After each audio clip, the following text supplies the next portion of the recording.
If not stopped, Iran could produce a nuclear weapon in a very short time. It could be a year, it could be within a few months. They have the wherewithal, the stored up, preserved knowledge to make a bomb very quickly if they wanted to do it. Iran is so dangerous. Weeks away from having the fissile material for an entire arsenal of nuclear bombs. They're very close. They're 6 months away from being about 90% of having the enriched uranium for an atom bomb. Iran is gearing up to produce 25 bombs, atomic bombs a year, 250 bombs in a decade. Ladies and gentlemen, time is running out. Iran will be capable of producing alone, without importing anything, nuclear bombs within 3 to 5 years. Why did the U.S. invade Iraq in 2003? Where did that war come from? You know what? It's quite surprising. That war came from Netanyahu, actually. If you take out Saddam, I guarantee you that it will have enormous positive reverberations on the region. Netanyahu had, from 1995 onward, the theory toppling the governments of Iraq, Syria, and Iran. And the guy's nothing if not obsessive. And he's still trying to get us to fight Iran this day, this week.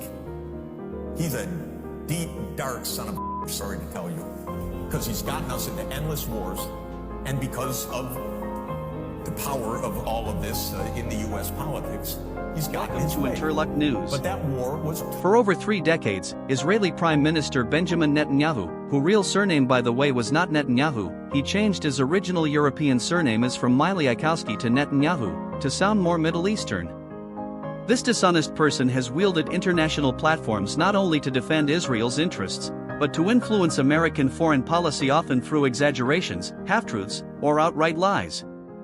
One of the most consequential examples of this pattern is Netanyahu's role in pushing the United States toward the disastrous 2003 invasion of Iraq.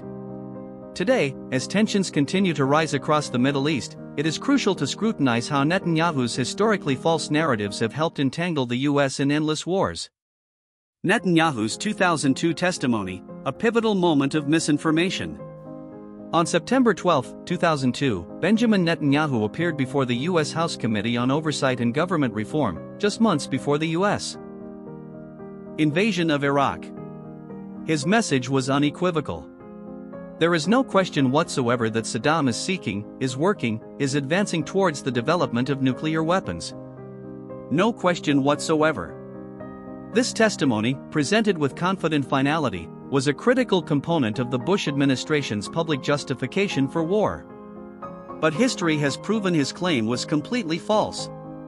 The Iraq Survey Group, after the U.S. invasion, found no active weapons of mass destruction (WMD) program. Netanyahu, like several U.S. officials, helped sell a war on a lie. Why Netanyahu lied and what it cost? Netanyahu's motivations were clear: remove Saddam Hussein, whom Israel viewed as a regional threat, and shift the balance of power in the Middle East. However, the consequences for the United States and for Iraq were catastrophic. Over 4,500 American soldiers killed. Hundreds of thousands of Iraqi civilians dead. Millions displaced. Rise of ISIS, a direct product of the post-invasion power vacuum. Despite these costs, Netanyahu never apologized or retracted his false claims. In fact, he used the Iraq precedent to justify further confrontations, including repeated calls for action against Iran. Echoes of Iraq, Netanyahu's Iran obsession. After Iraq, Netanyahu turned his attention to Iran, frequently claiming that it was months away from building a nuclear weapon, claims he began making as early as the 1990s. In 2012, he famously brought a cartoon bomb to the United Nations General Assembly, warning that Iran was nearing the nuclear threshold.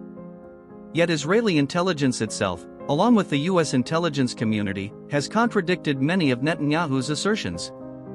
The Joint Comprehensive Plan of Action, JCPOA, commonly known as the Iran nuclear deal, was widely seen as a way to prevent Iran from developing nuclear weapons.